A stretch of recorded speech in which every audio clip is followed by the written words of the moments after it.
네, 오늘은 사무엘하 1장 1절에서 12절 말씀 가지고 슬퍼하는 다윗 첫 번째 시간을 함께 보도록 하겠습니다. 사실은 이제 제목은 슬퍼하는 다윗인데요. 오늘은 다윗에게 초점이 맞춰 있기보다는 이 다윗에게 슬픈 소식을 전해준 이 한 청년에게 조금 초점을 맞춰서 보려고 합니다. 자, 이제 오늘부터 사무엘하로 이제 들어갔습니다. 지난번에도 말씀을 드렸듯이 성경에서 항상 상하로 나누어져 있는 성경은 원래는 하나의 성경이에요. 사무엘서가 원래 하나의 성경인데 그것을 이제 편의상 상하로 지금 나눈 것입니다. 그러니까 옛날에 구약 성경은 두루마리에 기록이 돼 있는데 양피지 두루마리가 이렇게 이제 두 개로 돼 있죠. 그래서 한쪽은 한쪽은 펴고 한쪽은 말고 이런 식으로 이렇게 돌려가면서 보게 되어 있습니다. 근데 이게 양이 많으면 두루마리가 너무 커지기 때문에 보관하기도 힘들고 상당히 어려움이 있어요. 그래서 이제 양이 많은 것은 두루마리 두 개에 나누어서 주로 기록을 하고 보관을 했습니다. 그것을 이제 나중에 70인정에서 헬라어로 옮길 때 히브리서를 헬라어로 옮기면 또 더 양이 많아져요. 그러다 보니까 이제 두 권으로 책을 이렇게 나누어 가지고 또 상하라고 이제 이름을 붙여가지고 이렇게 사실은 만들어진 건데 원래는 이제 사무엘서 전체가 하나입니다. 그러나 분명한 것은 상과 하가 내용상으로 어떤 주요 주인공이 좀 바뀌는 면이 있죠. 그러니까 이제 내용상으로 사실 구분이 좀 됩니다. 왜냐하면 사무엘에서의 가장 중요한 세 등장인물이 나오는데 첫 번째는 누가 나옵니까? 사무엘이 나오죠. 이 사무엘서의 저자인 사무엘이 나오고 그다음 그 사무엘이 하나님의 명령을 따라서 기름 부어 세운 두 명의 왕이 나옵니다. 첫 번째는 사울, 두 번째는 다윗.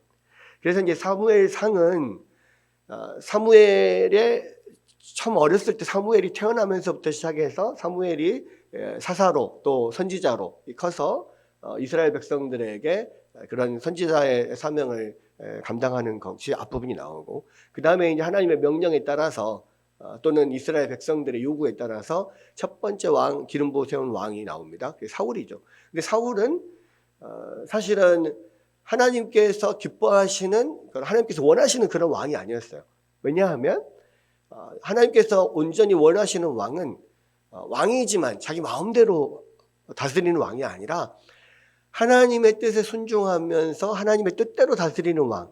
이 왕이 하나님께서 기뻐하시는 원래 왕인데 사울은 그렇지 못했죠. 처음에는 하나님의 말씀을 순종하는 듯 하였으나 시간이 지나면서 계속 자기 마음대로 하고 결국은 하나님의 명령을 완전히 어기면서 이제는 하나님께 버림을 받게 되는 거고 그리고 이제 두 번째로 다윗이 이제 왕으로 세워지는데 다윗은 하나님께서 원하시는 하나님의 말씀에 잘 순종하는 그런 왕으로서 그려집니다. 그래서 사무엘상에서는 사울이 세워지고 또 하나님의 버림을 받으면서 결과적으로는 죽게 되는 그런 장면까지가 나오고 그리고 이제 다윗이 사무엘상에서 기름 부어 세워졌지만 계속 사울의 위협에 도망을 다니다가 결국에는 이제 사울이 죽으면서 이제 다윗이 드디어 이제 왕으로 두 번째 왕으로 등극을 하게 되는 장면이 이제 사무엘하부터 나오게 되는 거죠. 그래서 이제 사무엘하의 주인공은 다윗이 되는 겁니다. 그래서 이제 사무엘상과 사무엘하는 그 모든 사울과 다윗의 비교를 통하여서 하나님께서 기뻐하시는 왕이 어떤 왕인가를 보여주는 겁니다. 그래서 이제 오늘 사무엘하의 1장에서는 사울의 죽음 이후에 이제 다윗이 왕으로 등극하기 전까지의 이야기들이 나오게 되는데요. 자, 여기서 보면 이렇게 되어 있습니다. 바로 이제 사무엘상에서 그래서 상과 하가 완전히 따로 이렇게 따로 구분돼서 완전히 다른 책으로 기록된 게 아니기 때문에 내용이 사무엘상 마지막에서 바로 이어지는 거예요. 그러니까 사무엘하 1장에 보면 사울이 죽은 후에 다윗이 아말렉 사람을 쳐 죽이고 돌아와서 다윗이 시글락에서 이틀을 머물더니 그렇게 돼 있죠. 그러니까 사무엘하에서 지금 이스라엘과 블레셋 전쟁이 있었고 그 전쟁에서 사울과 그의 세 아들이 길보아산에서 다 죽게 됩니다. 그렇죠? 근데 그 사울과 그 세 아들이 죽을 때에 다윗은 그 전장에서부터 가장 멀리 떨어져 있는 남쪽 시글락에서 이 아말렉 족속들을 죽이고 거기에서 아말렉이 다윗과 소아들이 비어 있는 동안에 시글락을 쳐가지고 완전히 초토화시키고 가족들을 다 지금 포로로 데려갔잖아요. 근데 이제 하나님의 은혜에 따라서 하나님 앞에 묻고 응답을 받고 그래서 이제 누가 여기를 쳤는지 누가 데려가는지 전혀 모르는 상황에서 무작정 그냥 군사들을 이끌고 뒤쫓아 가다가 하나님의 은혜로 이 아말렉인에게 버려진 애굽 소년을 하나 만나고 그 애굽 소년을 통해서 아말렉을 치고 이 모든 주민들과 가족들을 구해 와서 다 이제 시글락에 도착을 한 거예요. 그 사이에 사울은 북쪽에서 전쟁터에서 지금 사울과 그 모든 소아들과 이 아들들이 다 죽은 그런 상황입니다. 그렇게 됐을 때 다윗도 지금 한마디로 시급한 그런 상황이었잖아요. 결국은 아말렉을 쳐서 그 가족들이랑 주민들을 다 되찾아왔지만 그리고 숨을 돌리고 있는 차 이틀이 지난 그 차에 사흘째 될 때 한 사람이 사울의 진영에서 찾아옵니다. 근데 여기서 보니까 2절에 사흘째 되는 날에 한 사람이 사울의 진영에서 나왔는데 그의 옷은 찢어졌고 머리에는 흙이 있더라. 사울의 진영에서 지금 누군가가 찾아왔는데요.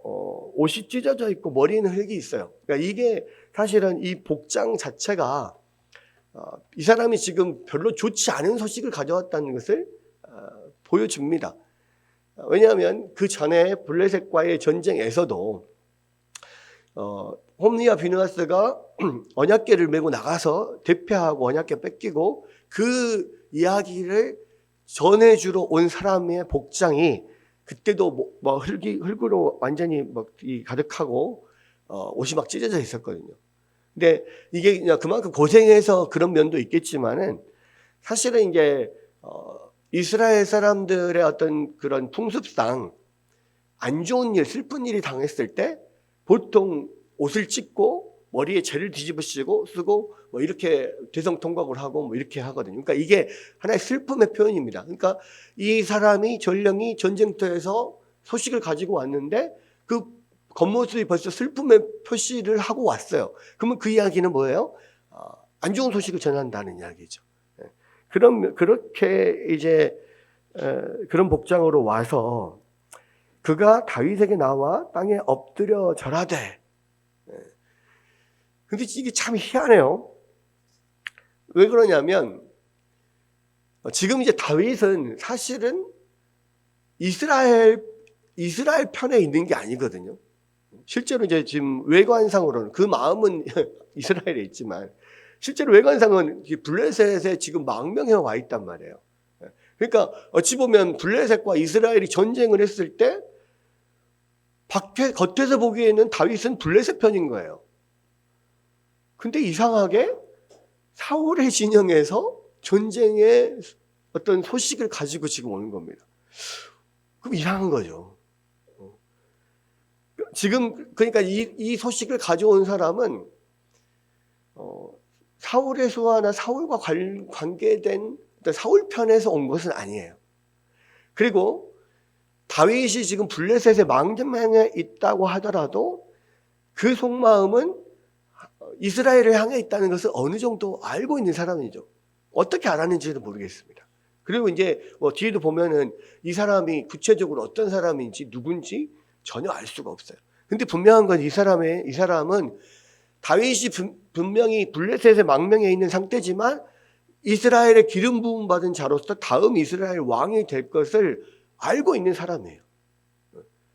정확하게는 어떤 사람인지는 모릅니다만 어쨌든 그리고 이제 이 사람이 와가지고 지금 다윗 앞에 하는 행동도 그거예요.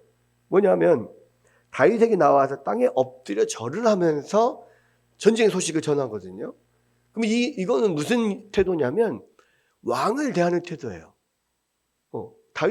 다윗에게 그냥 소식을 전하러 온 게 아니라 사울과 그 아들 후계자인 요나단이 죽었으니까 이제는 그 뒤를 다윗이 이을 거라는 것을 알고 온 사람인 거죠. 그래서 그 앞에 왕에게 대하는 것처럼 지금 절을 하면서 이야기를 합니다. 그러니까 이제 다윗이 생각할 때 이상하죠. 뭔가 도대체 이 사람이 누군지도 모르겠고 물어봅니다. 3절에 다윗이 그에게 묻되 너는 어디서 왔느냐 하니 대답하되 이스라엘 진영에서 도망하여 왔나이다. 나는 지금 블레셋 진영에 있는데 이스라엘 진영에서 도망이 나왔다고. 그러니까 이제 이 사람이 말하는 것도 그거예요.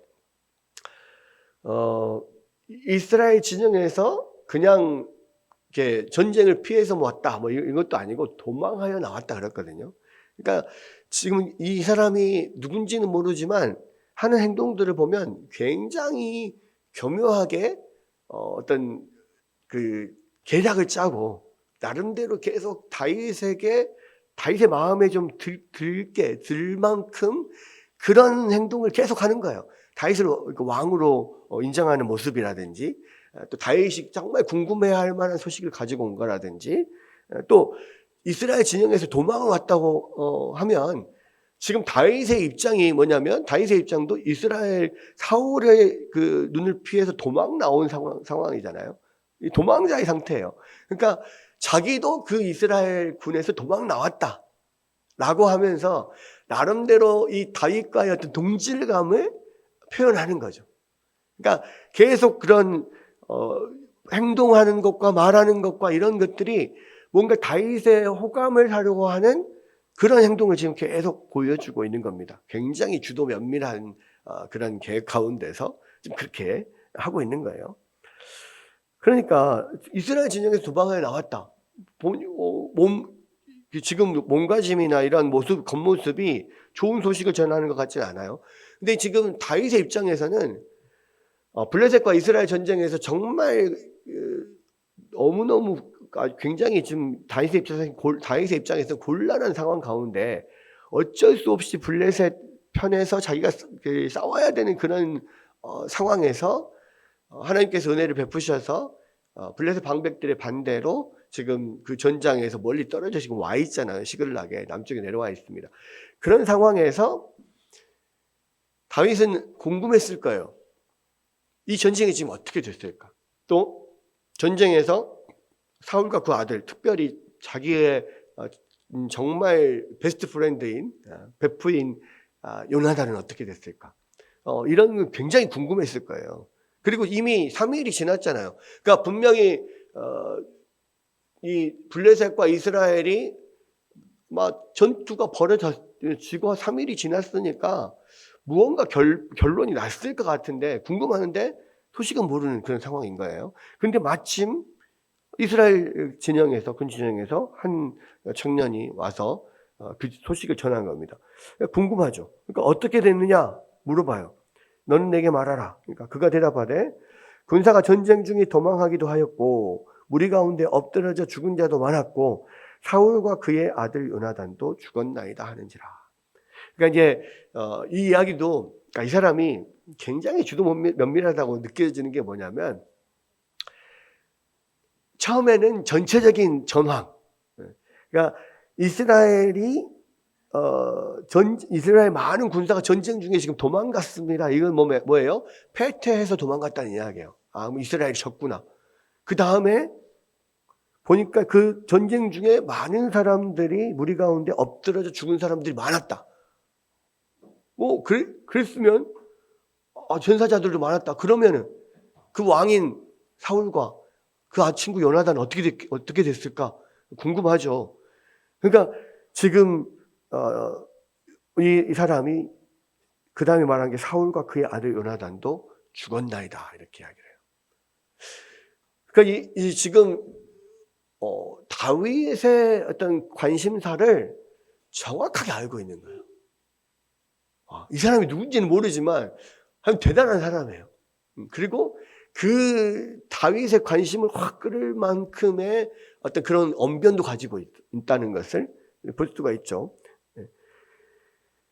그러니까 이제 그런 청천벽력 같은 소리를 들어요. 물론 다윗은 결국 사울이 죽을 거 알고 있었어요. 왜요? 그 전에 다윗이 사울이 잡으러 왔을 때 2번이나 죽일 수 있었는데 살려줬잖아요. 그 중에서 이제 그 두 번째 살려줄 때 그 모든 장막 안에 있는 모든 사람들이 잠들어 있을 때 아비새를 데리고 이게 다윗이 뭐 사울이 있는 곳으로 가잖아요. 다 잠들어 있으니까 아비새가 나한테 명령하시면 내가 뭐 그냥 아니 명령할 것도 없습니다. 거기만 끄딱 가십시오. 그럼 내가 가서 한 방에 쳐 죽이겠습니다. 그랬을 때 다윗이 뭐라고 했습니까? 아니다, 놔둬라. 여호와의 기름 부음 받은 사람을 우리가 손을 대는 것은 죄다. 그러면서 뭐라고 이야기를 했냐면 사울이 그러니까 분명히 하나님의 때에 사울이 전쟁에 그런 이야기를 하죠. 여호와의 살아계심을 두고 맹세하노니 여호와께서 그를 치시리니 혹은 죽을 날이 이르거나 또는 전장에 나가서 망하리라 그랬어요. 그러니까 분명히 다윗은 알고 있었어요. 사울은 하나님으로부터 버림을 받았고 결국은 하나님께서 사울을 쳐서 죽을 날이 곧 올 것이다.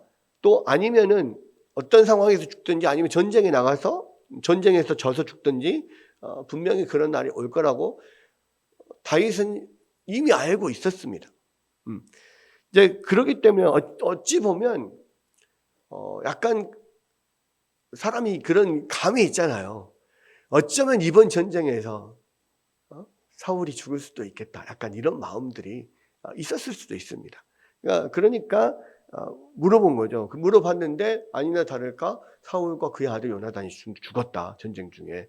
전쟁은 망했고 전쟁은 패했고 다 도망가고 뭐 이런 상황이다.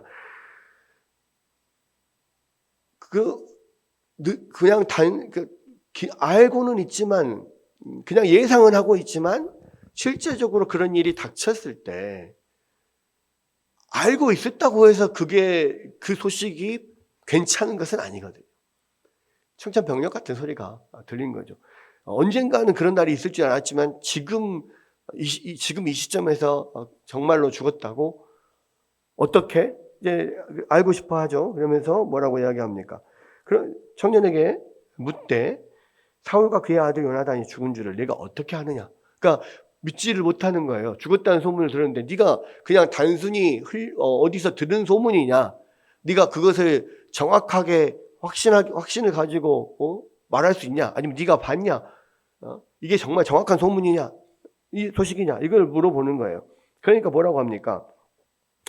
그에게 알리는 청년이 이르되 내가 우연히 길보아 산에 올라가 보니 사울이 자기 창에 기대고 병거와 기병은 그를 급히 따르는데 사울이 뒤로 돌아 나를 보고 부르시기로 내가 대답하되 내가 여기 있나이다 한즉 내게 이르되 너는 누구냐 하시기로 내가 그에게 대답하되 나는 아말렉 사람이다 한즉 또 내게 이르시되 내 목숨이 완전 내게 내게 완전히 있으므로 내가 고통 중에 있나니 청하건대 너는 내 곁에 서서 나를 죽이기라 하시기로 그가 엎드러진 후에는 살 수 없는 줄을 내가 알고 그의 곁에 서서 죽이고 그의 머리에 있는 왕관과 팔에 있는 고리를 벗겨서 내 주께로 가져왔나이다 하는지라. 그러니까요. 여기서 알 수 있는 정보는 뭡니까? 이 소식을 전한 청년이 아말렉 사람이라는 거예요. 사실은 이 아말렉 사람이라고 하는 게 말이 안 돼요. 왜냐하면 지금 블레셋과 이스라엘의 전쟁이잖아요. 근데 사울의 이스라엘 진영에 있는 사람 중에 아말렉 사람이 있었다는 거예요. 근데 여기서는 그 사울의 진영의 어떤 군대에 같이 싸우는 같은 편이었다라고 말을 하지 않습니다. 그냥 우연히 길보아 산에 올라가 보니 이렇게 되어 있어요. 그러니까 지금 이스라엘 군으로 참전한 게 아니라 그냥 그 근처에 사는 아말렉 사람인데 우연히 길보아 산에 올라가서 사울이 죽어가는 화살에 맞아서 죽어가는 것을 봤다는 거예요. 이상하죠. 왜냐하면 아니 지금 엄청난 그 이스라엘군과 블레셋 그 사람 군이 아주 전면전으로 지금 붙어가지고 그렇게 전쟁을 하려고 하고 있는 가운데인데 서로 이스라엘 군이나 블레셋 군 당사자들도 아닌데 불구하고 그냥 외부 사람인데 우연히 길보아산에 올라갔다. 전쟁 중에 있는 길보아산에 올라갔다. 여러분 이스라엘에서 뭐 전쟁이 지금 터졌을 때, 러시아와 우크라이나 전쟁이 터졌을 때 오히려 그 전쟁터에 있는 민간인들은 다 피신을 하지 전쟁이 어떻게 되나 보자 하고 거기 가는 사람 없거든요. 생각을 해보십시오. 근데 우연히 길보아산에 올라가서 봤다는 거예요. 그러니까 벌써 이제 이게 그 신빙성은 없는 거죠. 이게 별로 이렇게 신빙성은 없어요. 근데 또 하는 이야기가 그럴 법한 이야기를 해요. 왜냐면 우리는 이제 그 전에 사울이 어떻게 죽었는지를 알잖아요. 근데 여기서 보니까 우연히 올라가 보니 사울이 자기 창에 기대고 병고와 기병은 급히 그를 따르고 있었다. 일면 맞는 이야기예요. 왜냐하면 사울은 항상 사울이 등장할 때 보면 옆에 뭘 가지고 있어요? 창을 가지고 있어요. 그래서 이 창을 가지고 항상 다윗을 죽이려고 하기도 했고 어디든지 창을 가지고 나갑니다. 또 다윗을 잡으러 올 때도 아까 두 번째 그 사울을 살려줬을 때 그때 다윗이 조용히 그 사울을 죽이지 않고 조용히 사울의 머리맡에 놓여있던 창과 물병을 가지고 오잖아요. 그러니까 이 사울의 창은 사울의 상징입니다. 항상 사울이 갖고 있는 창. 근데 그 창에 기대어 서 있었다. 이거는 뭐 그럴듯해요. 왜냐하면 다윗은 알잖아요. 사울은 항상 그 자기의 애용하는 그 창과 함께 있다는 걸 알아요. 그러니까 다윗이 들었을 때 전쟁 중에 갑자기 우연히 길보아산에 올라갔다는 건 말이 안 되는데 근데 사울이 진짜 사울의 창에 기대어 있다는 말은 맞아요. 그리고 우리가 봤을 때 이미 우리는 사실 알고 있잖아요. 그러니까 길보아산으로 평지에서 전차들과의 어떤 그 접전을 통해서 결국은 박살이 나고 산으로 지금 전차를 빼서 도망을 가다가 또는 그 궁수부대의 이렇게 화살에 맞아가지고 지금 거의 위태위태한 그런 상황이었잖아요. 그러면 화살에 맞아서 지금 거의 죽어갈 때 창에 기대어 있는 것은 당연히 우리가 봤을 때도 맞는 이야기인 것 같아요. 그러니까 지금 우리가 알 수 있는 건 뭐냐면 이 이야기를 하는 이 사람이 그냥 막 완전 거짓말을 하는 거 아니에요. 분명히 보기는 본 것 같아. 근데 거기에 대해서 사울의 군에 속해 있는 것은 아닌 것 같고 어쨌든 그 근처 지근 거리에서 사울이 죽어가는 것을 분명히 보았던 것 같다는 말이에요. 근데 그것을 가지고 지금 이 청년은 무언가 자기에게 유리하게 이야기를 만들어서 결국은 원하는 것은 뭐냐면 다윗으로부터 칭찬을 받고 상을 받고자 하는 마음. 왜냐하면 이제 다윗이 다음에 왕이 될 거니까. 그리고 이제 다윗이 이 청년이 생각할 때 그렇게 다윗을 죽이려고 했던 사울이 죽었다. 그리고 그 사울이 죽었을 때 내가 가서 그 마지막 그 숨을 내가 거두었다. 당신의 원수의 목을 내가 쳤습니다. 당신의 원수의 숨통을 내가 끊었습니다. 그리고 뭘 가지고 와요? 그 사울의 왕관과 차고 있던 팔찌를 팔에 있는 고리를 아마 팔찌를였을 것 같아요. 팔찌를 증거로 가지고 오는 거예요. 그러니까 이제 벌써 이야기가요. 그가 아마 지근거리에서 봤을 것 같아요. 그 본 것에다가 자기에게 유리하게 무언가를 지금 꾸며서 자꾸 이야기하고 있는 것을 우리는 알 수가 있죠. 근데 다윗의 입장에서는 의심은 가지만 하는 이야기는 그럴듯하고 결정적인 증거로 사울의 왕관과 팔찌를 가져왔잖아요.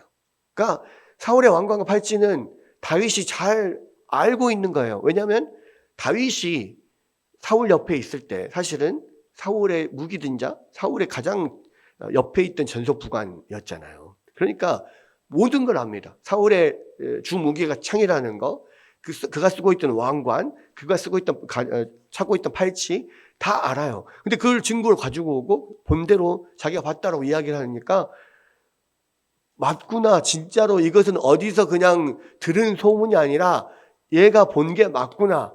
그것을 비로소 알게 되는 겁니다. 그러니까 이제 그 이야기를 다 듣고 그 증거를 보고 나서 다윗이 자기 옷을 잡아 찢으며 함께 있는 모든 사람도 그렇게 슬퍼하면서 이 사울과 요나단과 그의 이스라엘 족속들의 죽은 사람들을 위하여서 슬퍼하는 장면이 오늘 읽은 장면까지가 지금 나오는 거예요.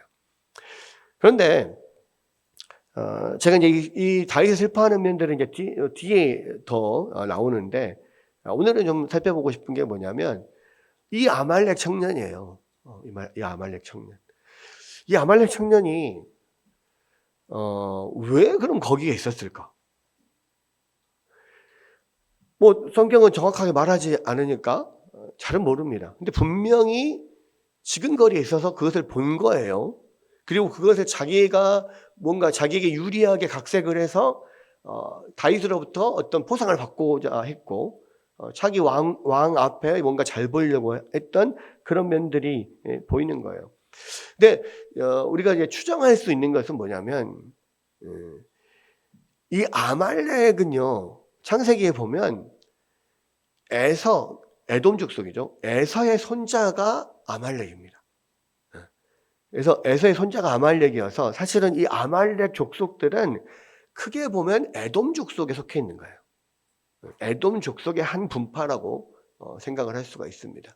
근데 이제 여러분 잘 생각을 해보시면 사무엘상에서 에돔 족속의 유명한 사람 한 명 나와요.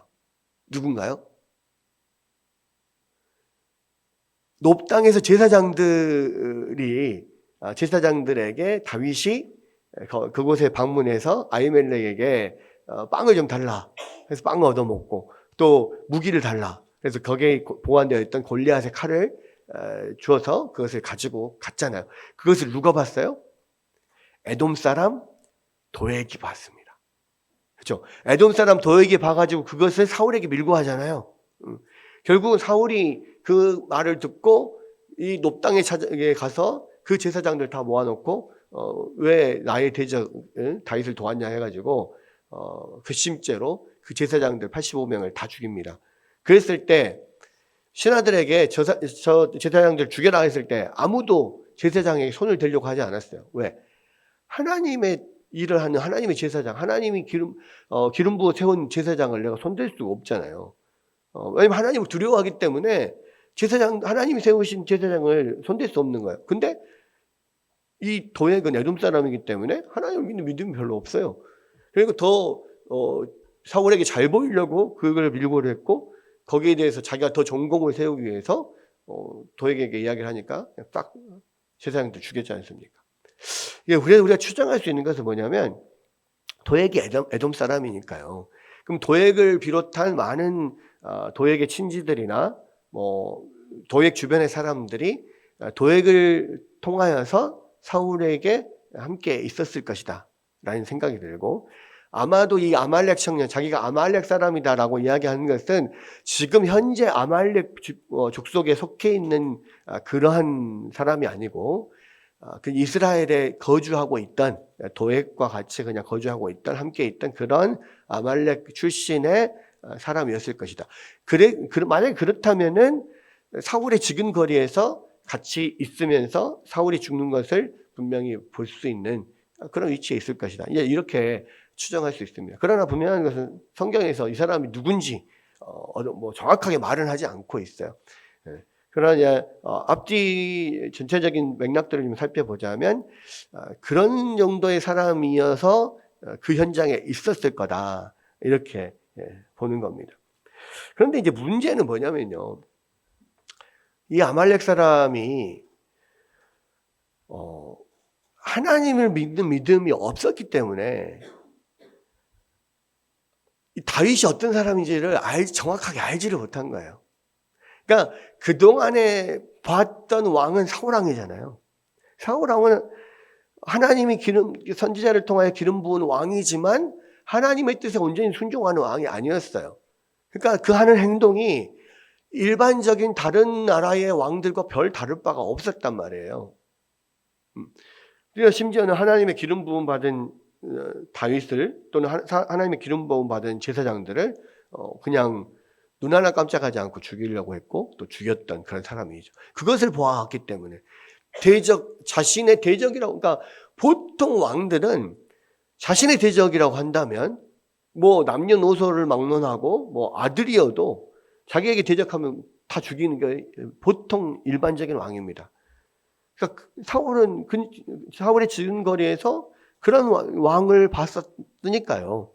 그러면 사울과 그 후계자가 되는 요나단이 죽었으면 그 누구나 이스라엘에 있는 사람들은 누구나 그 뒤를 다윗이 이을 거라고 안단 말이에요. 다윗이 그 다음에 왕이 될 거라고 알기 때문에 자기가 뭔가 그 다윗에게 호감을 사고 다윗에게 어떤 공을 세우기 위해서 결국은 자기가 생각할 때는 어떤 왕이든 마찬가지로 자기를 죽이려고 했던 왕 사울이 죽으면 당연히 그 사울을 죽인 공로를 크게 쳐줄 거라고 생각을 하고, 이 아말렉 청년은 그 이야기를 꾸민 거죠.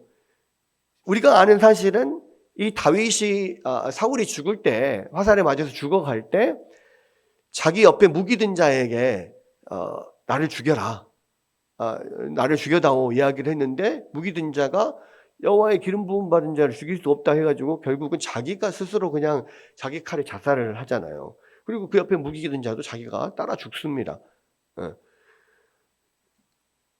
그런데 지금 이 아말렉 청년은 그것을 보았으면서도 그 공을, 내가 이 사울을 죽였다라고 하면 다윗이 자기를 좋게 보고 상을 줄 거다, 이런 생각을 해요.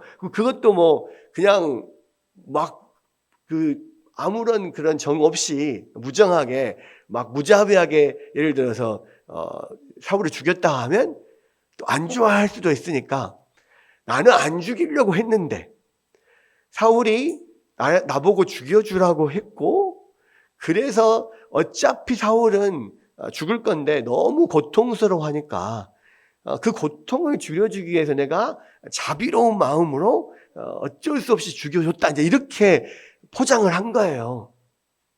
그렇게 하면은 뭔가 어떤 자기가 그래도 사울에게 뭔가 자비를 베푼 사람처럼 보여지고, 그러니까 결국은 이제 그런 상황에서 자기가 그렇게 거짓말을 해서 좀 호감을 사고, 또 옆에서 지켜보고 있다가 사울과 그 무기든 자와 그 주변의 소아들이 다 죽으니까 어차피 가만 놔두면 블레셋 사람들이 와가지고 다 뭐 왕관이나 팔찌나 뭐 필요한 것들은 다 벗겨갈 거 아니에요. 그럼 누가 가져가든 가져갈 건데 내가 그거 좀 가져가서 내가 좀 다윗의 호감을 사면 뭐 좋지 않냐. 그러니까 거기에다 살짝 자기가 본 사실에다가 마치 자기가 어떤 중요한 일을 한 것처럼 꾸며가지고 지금 다윗에게 가서 이야기를 한 겁니다. 그러니까 이 사람이요, 지금 우리가 쭉 그냥 쑥쑥 읽어보면 넘어가면은 별로 나타나지 않지만 굉장히 주도 면밀하게 나름대로 계획을 짜고 자기를 다윗에게 이렇게 호감 가게 잘 포장해서 잘 이야기를 했단 말이에요. 다윗이 어느 그냥 세상 왕과 똑같았다면, 아니면은 가다못해 사울과 같은 그런 성정의 왕이었다면 이거 정말 잘했다 칭찬하고, 아마도 그러한 그 일을 한 그 사람을 그 공을 높이 사서 자기 근처에 두고 이렇게 어떤 아주 밀접한 관계를 맺는 그런 자기 들어쓰는 신화로 썼을 수 있어요, 다른 왕이었다면. 근데 애석하게 다윗은 일반 왕과 달라요. 다윗은 철저하게 하나님의 명령에 순종하는 그런 왕이었어요. 그러니까 어떻게 됩니까? 나중에 나오지만 결국 이것을 가지고 엄청나게 큰 포상을 받을 거라고 생각을 했는데, 이 다윗이 소아들과 함께 옷을 찢고 슬퍼하고 금식한 이후에 이 아말렉 청년은 그 소식을 전한 사람을 죽입니다. 왜? 네가 하나님의 기름 부음 받은 자를 손을 댔구나. 결국은 이 아말렉 청년은요, 무언가 이 사실을 가지고 자기에게 유리하게 뭔가를 조작해서 크게 포상을 한몫 받으려고 했다가 결국에는 죽임을 당하게 돼요. 가만히 있었으면은 그냥 그 자리에서 그냥 전리품으로 왕관과 팔찌만 가지고 그냥 도망을 갔어도 나름대로 크게 큰 행제를 한 거예요, 이 사람은. 근데 그걸 가지고 더 큰 이익을 보려고, 뭔가 더 큰 포상을 받고 내가 더 그것을 출세할 길을 갈 수 있겠다 생각을 해서 그걸 가지고 거짓을 더해서 다윗을 찾아갔다가 결과적으로는 죽음을 당하게 되는 이런 일이 일어나는 거예요. 여러분, 지금 이 사무엘하 처음 시작할 때, 물론 이것이 한 권의 책이지만 아주 중요한 기로에 서 있는 어떤 주인공이 이제 바뀌는 그런 중요한 기로에서 다윗에 대한 첫 번째 이야기로 지금 이 이야기가 쓰여진 것입니다. 그래서 무엇이냐? 다윗이라고 하는 왕이 어떤 왕인가를 보여주는 거예요. 그러니까 사무엘서의 전체의 주제는 뭐냐면 누가 이스라엘 왕이냐, 또는 어떤 사람이 이스라엘의 참된 왕이 되어야 되느냐, 이것을 다루거든요. 그러니까 사무엘서에서 말하는 이스라엘의 왕은, 참된 왕은 하나님이세요. 그런데 그 하나님을 대신해서 하나님이 기름 부어 세우시는 왕은 그 하나님을 대신해서 철저하게 하나님의 말씀에 순종하며 이 백성을 다스리는 왕이어야 된다는 것을 사무엘서는 계속해서 보여줍니다. 그래서 하나님의 뜻에 순종하지 않는 사울왕과 하나님의 뜻에 순종하는 다윗 왕을 비교해서 계속 비교 대조해서 보여주고 있는 거예요.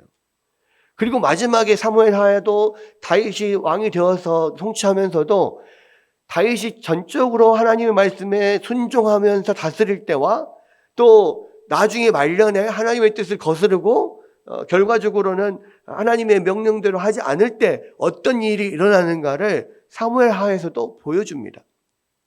그러니까 이제 사무엘하가 처음 시작되고 다윗이 이제 왕에 오르게 되는 그런 상황 가운데서 가장 먼저 등장하는 것이 바로 이 다윗 왕이 이 어찌 보면 나름대로 이 전쟁에서 공적을 세운 이 아말렉 청년, 그 소식을 전해준 아말렉 청년을 죽이는 것에서부터 이 사무엘하가 시작이 된다는 거예요.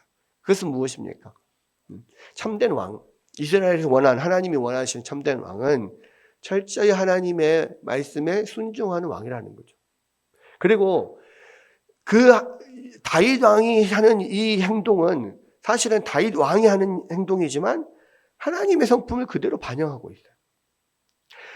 그러니까 다윗 왕의 심판은요, 하나님의 심판과 같아요. 그래서 하나님은 참으로 선하시고 진실하신 분이기 때문에 조금의 거짓도 용납하지 않으신다는 거예요. 여러분, 우리는 이 세상을 살아가면서요, 조금씩 거짓말을 합니다. 조금 더 어떤 사건을 부풀리기도 하고요. 조금 더 내 생각을 더 더하기도 하고요. 또 어떤 것은 좀 나한테 불리한 것은 빼기도 하고. 그러니까 우리 아이들을 길러보면은요, 애들이 학교에서 어떤 일이 있었어요. 친구와 싸웠어요. 또 선생님한테 야단을 맞았어요. 그 이야기를 하면 그 아이들 말만 들어보면 그 친구가 잘못한 것이고 선생님이 잘못한 거예요. 아니, 왜 그럴 수가 있지? 왜 그래? 왜 선생님 그랬대? 왜 그 친구가 그랬대? 나쁜 놈이네? 선생님 진짜 이상하다. 이렇게 생각할 수 있어요. 근데 사실은, 실상은 딱 보면은, 전체적인 사건을 다시 한번, 팩트를 잡으면, 우리 애가 잘못한 거예요. 근데 대부분 아이들은요, 와서 엄마한테, 아빠한테 이야기할 때, 자기한테 불리한 것은 빼고 유리한 것만 이야기합니다. 그거는 인간의 그냥 본성이 그래요. 모두가 마찬가지예요. 우리가 아이들 길러보면 항상 그래요. 그래서 아이들 말을 그냥 100% 다 고지 들으면 안 돼요. 왜? 자기한테 불리한 것을 빼고 말하니까 그 전체적인 팩트를, 이야기를 들어봐야 돼요. 그리고 대부분은, 많은 경우에는 부모들은 아이들이 이야기하면 반은 그냥 믿고 반은 흘려야 돼요. 그리고 그냥 전적으로 네가 뭔가 잘못했어서 그런 거다라고 생각을 해야지. 우리 아이들은 정말 잘했는데 다른 애들이 잘못했다 이렇게 생각을 해버리잖아요. 그럼 거의 대부분 오해가 생깁니다. 왜냐하면 그게 인간의 본성이니까 그래요. 여러분 근데요, 하나님은 그것을 원하지 않으신다는 거예요. 이 아말렉 청년도 90%는 진실을 이야기합니다. 팩트를 이야기합니다. 근데 딱 10% 정도만 자기에게 유리하게 그것을 각색해서 이야기를 해요. 여러분, 원래 진짜 완벽한 퍼펙트한 거짓말은요, 90%의 진실과 10%의 거짓이 섞였을 때 완전한 거짓말이래요. 왜? 사람은 이 90%의 이야기를 가지고 이 사람에게 믿음을 주거든요. 그러니까 이 사람을 이렇게 신뢰하게 만들어 놓고 마지막 10%의 거짓말로 이 사람을 속이는 겁니다. 모든 사기와 모든 그런 거짓에 관한 죄는 그렇게 되어 있어요. 이번에 잠깐 아침에 뉴스를 들으니까 어떤 시장에서 40년 동안을 대를 이어서 계를 이렇게 진행했던 계주가요, 15억인가를 들고 도망을 갔더라고요.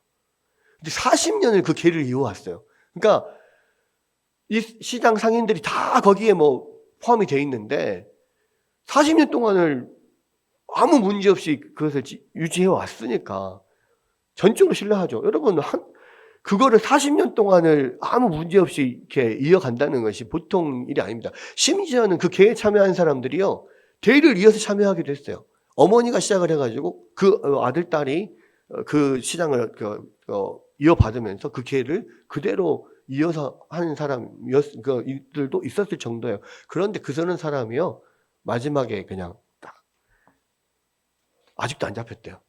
최근의 일인데. 여러분, 그러니까 사람을 완전히 속이려면은요, 90%는 신뢰를 주고 진실을 말해요 하고, 그 다음에 마지막 10%로 이 사람을 속이는 거거든요. 여러분, 그래서 우리가요, 무언가를 거짓을 말할 때 요만큼 조금 빼고 조금 더 하는 것은 괜찮겠지? 절대로 그렇게 생각하면 안 돼요. 오히려 그것 때문에 더 크게 사람을 속이게 되는 면들이 있게 됩니다. 그러니까 살짝 속이는 것은 괜찮겠거니라고 생각을 하는 경우들이 많단 말이에요, 우리 안에는. 그리고 늘 우리의 죄인된 본성 안에서는 자꾸 자기 불리한 것을 빼려고 하는 경향이 있어요. 근데 하나님은 그것을 용납지 않으신다고. 이 다윗의 그런 어찌 보면은 그냥 조금 자기에게 듣고 싶은 소식도 전해줬고 나름대로 잘 각색해서 이야기했기 때문에 어떻게 안 죽이고 넘어가고 그냥 이렇게 할 수도 있어요. 그런데 그렇게 하지 않아요. 정확하게 이것은 그동안 얼마나 다윗이 충분히 죽일 수 있는 상황이었어도 하나님의 기름 부은 자를 내가 죽일 수 없고 수하들도 죽이려고 해도 안 된다라고 계속 해왔잖아요. 그런데 지금 이 아말렉 사람이 그것도 모르고 그런 식으로 해서 쉽게 자기가 죽였다라고 하고, 사실은 자기가 죽이지도 않았어요. 자기가 죽여서 진짜로 그 죄를 받았다면 그래도 네 죄는 네가 감당해라 이렇게 할 건데, 사실은 자기가 죽이지도 않았는데 괜히 죽였다고 했다가 그것 때문에 그렇게 거짓말해가지고 좀 큰 이익을 보려고 괜히 그 말했다가 죽임을 당한 거거든요. 이 아말렉 사람 입장에서는 얼마나 억울하겠어요. 근데 하나님은 그렇게 하나님의 기름 부음 받은 자를 정면으로 손대는 것과 그렇게 했다고 거짓말하는 것을 동일하게 다루시는 거예요.